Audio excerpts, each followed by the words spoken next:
तो नरक से बचने का साधन क्या है? कहा संसार में दो रास्ते हैं, एक प्रवृत्ति मार्ग और एक निवृत्ति मार्ग। प्रवृत्ति मार्ग क्या है? जो संसार की तरफ ले जाता है। निवृत्ति मार्ग क्या है? जो परमात्मा की तरफ ले जाता है। पकड़ना तुमको है और जाना तुमको है। देखो परीक्षित, बुद्धिमान व्यक्ति को यही करना चाहिए कि बीमारी न आए। बीमारी आ जाए और दवाई खाने लगे तो बीमारी साथ नहीं छोड़ती। प्रयास यह करें कि बीमारी आए ही ना। अब शुगर हो गया तो दवाई खाने लगे तो फिर शुगर जाने वाला नहीं है। प्रयास करें कि शुगर आए ही ना। तो महाराज क्या करें? परीक्षित ने कहा भगवान, प्रायश्चित करने के बाद भी कभी कभी पाप रह जाते हैं। प्रायश्चित करने के बाद पाप नष्ट तो होते हैं, लेकिन फिर भी पाप हो जाते हैं। जैसे हाथी को स्नान करा दीजिए और जो हाथी को कुछ दूर जाएगा और उसे धूल मिल जाए तो फिर धूल अपने देह पर डाल लेगा। तो प्रायश्चित मतोपार्थम मन्ने कुंजर शौचवत। प्रायश्चित कैसे? बोले जैसे हाथी का स्नान है। तो भगवान क्या करें? कहते हैं देखो एक काम करो, अपना मन भगवान में लगा दो।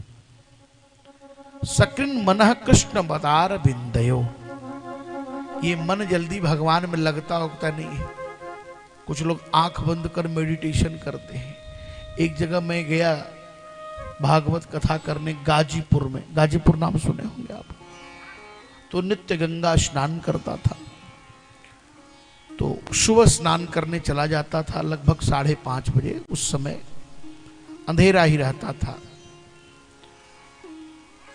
तो बहुत तेज आवाज आ रही थी, हंसते थे लोग। हम 2-4 लोग साथ में स्नान करते थे। तो मैंने पूछा भैया ये इतने तेज गति से अट्टहास कौन कर रहा है? लग रहा है ताड़का फिर आ गई क्या बक्सर से? बोले नहीं, योगा हो रहा है, स्वामी रामदेव जी वाला योगा चल रहा है, ये लाफिंग योगा चल रहा है। हा हा हा नहीं हंसते। आजकल लोग नकली हंसी भी हंसते। एरोप्लेन में देखते हैं ऐसे हंसते जिसे मालूम पड़ा कितने दिन का प्रेम है आपसे। हाँ, आजकल लोग मिलते, अरे आओ कितना। अब इसके बाद जो हटे तो लगे गर्दन काटने। आजकल नकली प्रेम बहुत हो गया लोगों को, और यही नकली प्रेम ही ब्लॉकेज का कारण है। आज भाई भाई में प्रेम नहीं है, परिवार में प्रेम नहीं है। कारण क्या है? कि हमारे जीवन में सत्संग नहीं है, हमारे जीवन में कोई सद्गुरु नहीं है। हम किसी की बात मानने के लिए तैयार ही नहीं है। हम स्वयं के मालिक हैं। हम जो करें वही सही है, आपकी कोई बात सही नहीं है। भगवान में मन लगाओ। एक राजा आंख बंद कर ध्यान करता था तो हल्ला था कि राजा 5-5 घंटे पूजा करता है। एक महात्मा आए, बोले राजा से मिलना है। बोले महाराज महात्मा तो नहीं, राजा नहीं मिल पाएंगे। बोले क्यों? बोले राजा साहब तो पूजा में बैठे हुए हैं और वो 4 बजे भोर में बैठते हैं, 10 बजे दिन में उठते हैं, ध्यान में बैठे हैं। महात्मा ने कहा तुम्हारा राजा ध्यान में नहीं बैठा है। बोले तब? बोले जूते की दुकान पर जाकर के अपने पैर में जूता नाप रहा है। महात्मा बहुत पहुंचे हुए थे।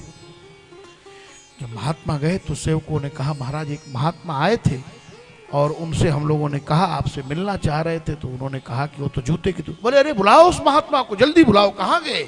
बात तो सही है, मैं आंख बंद करके जूता नाप रहा था कि मेरा 3 नंबर हुआ कि 7 नंबर हुआ कि 8 नंबर हुआ। ये मन लगता नहीं है। मन लगाने का एक ही उपाय है, क्या? बोले भगवान का नाम। मंदिर में भी बैठो तो राम राम राम राम राम राम राम राम कहते रहो। आजकल तो कीर्तन गाने में भी लोग शर्माते हैं।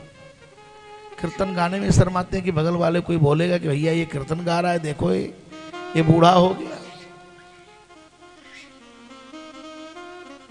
ये कीर्तन गा रहा है। नहीं नहीं, ऐसा कुछ नहीं।